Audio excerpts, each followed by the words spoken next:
নমস্কার বন্ধুরা, আমার চ্যানেলে আপনাদের সবাইকে স্বাগত। চলে এসেছি আজকেও একটা দুর্দান্ত রেসিপি নিয়ে। তো আজকে আমি করব একটা চচ্চড়ি রেসিপি। করব আমি মাছের তেলে চচ্চড়ি। এটা ভেটকি মাছের তেল। গতকাল যে ভেটকি মাছের রেসিপি গেছে সেই মাছেরই তেল এটা। এখানে 100 গ্রাম পরিমাণ তেল আছে।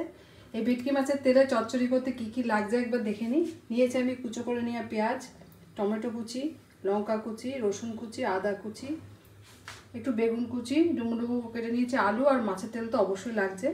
আর ফোড়নের জন্য নিয়েছি একটু কালো জিরে, নুন, হলুদ। আর রান্নাটা আমি করবো সর্ষের তেলে। তো রান্নাটা করার জন্য প্রথমে গ্যাসটাকে অন করে দেবো। যদি আজ এই চচ্চড়ি রেসিপিটা আপনাদের ভালো লাগে, লাইক, শেয়ার, কমেন্ট করবেন আর সাবস্ক্রাইব করে অবশ্যই আমার চ্যানেলের পাশে থাকবেন।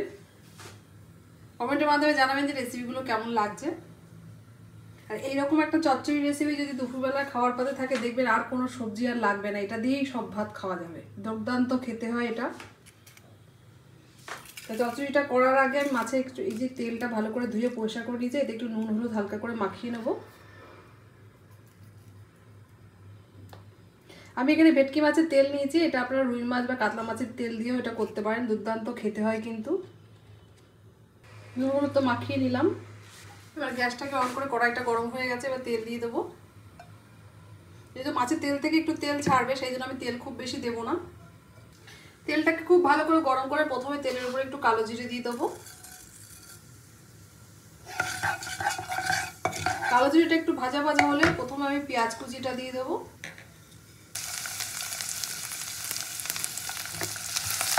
যেভাবে আমি করছি এইভাবে আপনার বাড়িতে ভেটকি মাছের তেল চচ্চড়িটা করবেন, দারুণ খেতে হয়। এরকম একটা তরকারি যদি থাকে দুপুরবেলা, দেখবেন পাতে আর কিছুই লাগে না, এটা দিয়েই এক থালা ভাত খাওয়া যায়। পেঁয়াজটাকে একটু ভালো করে ভেজে নেব। তো পেঁয়াজটা ভাজতে ভাজতে দিয়ে দেবো আমি আদা কুচি, একটু মিহি করে কুচিয়ে নিয়েছি আদা একটুখানি। দিয়ে দেবো রসুন কুচি, 4-5 কোয়া রসুন আমি কুচিয়ে নিয়েছি।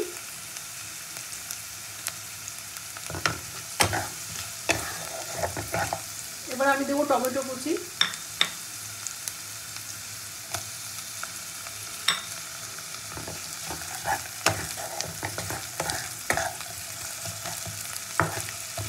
পেঁয়াজ টমেটো সেদ্ধ হওয়ার জন্য প্রথমে আমি দিয়ে দেবো একটুখানি নুন অল্প করে, দিয়ে দেবো একটু পরিমাণ মতন হলুদ।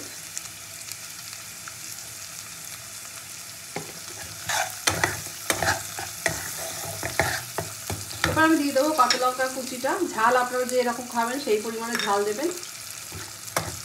এখানে আমি 4টে কাঁচা লঙ্কা কুচিয়ে নিয়েছি।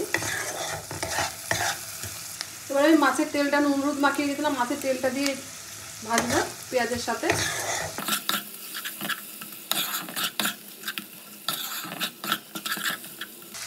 তো মাছের তেলটা দিয়ে খুব ভালো করে ভেজে নিয়েছি। এবার আমি টুকরো করে কাটা এই যে আলু আর বেগুনটা দিয়ে দেবো। প্রথমে আমি আলুটা দেবো, যেহেতু আলুটা সেদ্ধ হতে একটু সময় লাগে, তারপর আমি বেগুনটা দেবো।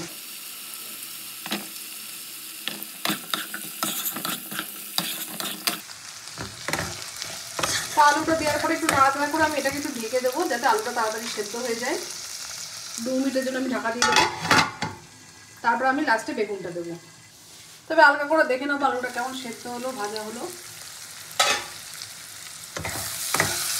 আলুটা তো বেশ ভালো ভাজাও হয়ে গেছে তেলের সাথে। এবার আমি বেগুনটাও দিয়ে দেবো এই অবস্থায়। টুকরো করে কেটে রাখা বেগুনটাও দিয়ে দিলাম।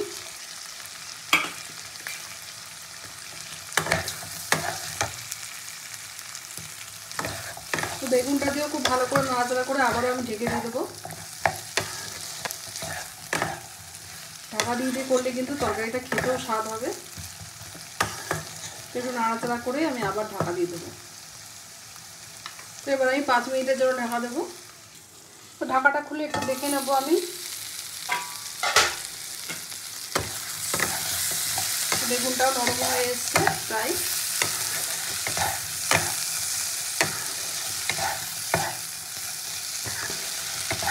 তো আবারও নাড়াচাড়া দিয়ে আমি ঢাকা দিয়ে দেবো এটাকে 2-3 মিনিটের জন্য।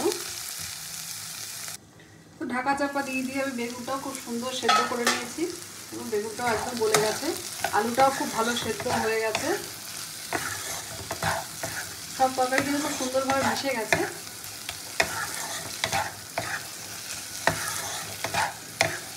তেলের এই চচ্চড়িটা কিন্তু দুর্দান্ত খেতে হয়। একবার অন্তত আপনারা গরম ভাতে এটাকে ট্রাই করবেন, সুন্দর খেতে হয়। আমি তো ভেটকি মাছ দিয়ে করেছি, আপনারা রুই মাছের তেল দিয়েও এটা করতে পারেন। দুপুরবেলা আর কোনো তরকারি লাগবে না, এটাতেই সুন্দর খাওয়া হয়ে যায়। দুর্দান্ত একটা রেসিপি। তো আবারও আমি একটু ঢাকা দিয়ে দেবো। সবে আমার সেদ্ধ হয়ে গেছে, তবুও আমি আরও 2 মিনিটের জন্য ঢাকা দেবো।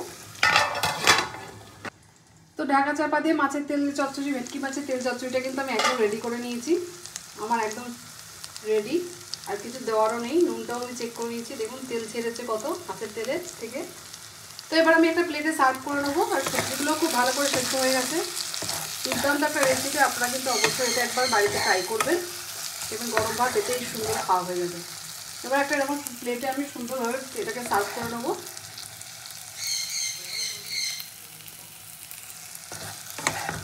যদি আজ রেসিপিটা ভালো লাগে লাইক শেয়ার কমেন্ট করবেন, আর সাবস্ক্রাইব করে অবশ্যই আমার চ্যানেলের পাশে থাকবেন। দেখা হচ্ছে নতুন ভিডিওর সঙ্গে, সবাই ভালো থাকবেন। আর এরকম একটা সুন্দর রেসিপি, মুখরোচক রেসিপি কিন্তু অবশ্যই ট্রাই করতে হবে। আর কত কম সময় এটা কিন্তু রেডি হয়ে গেল। তো ভেটকি মাছের তেল চচ্চড়িটা একদম যে প্লেটে সার্ভ করে নিয়েছি, দুর্দান্ত দেখতে হয়েছে, খেতেও খুব সুন্দর হয়েছে। আপনারা অবশ্যই কিন্তু এটা ট্রাই করবেন।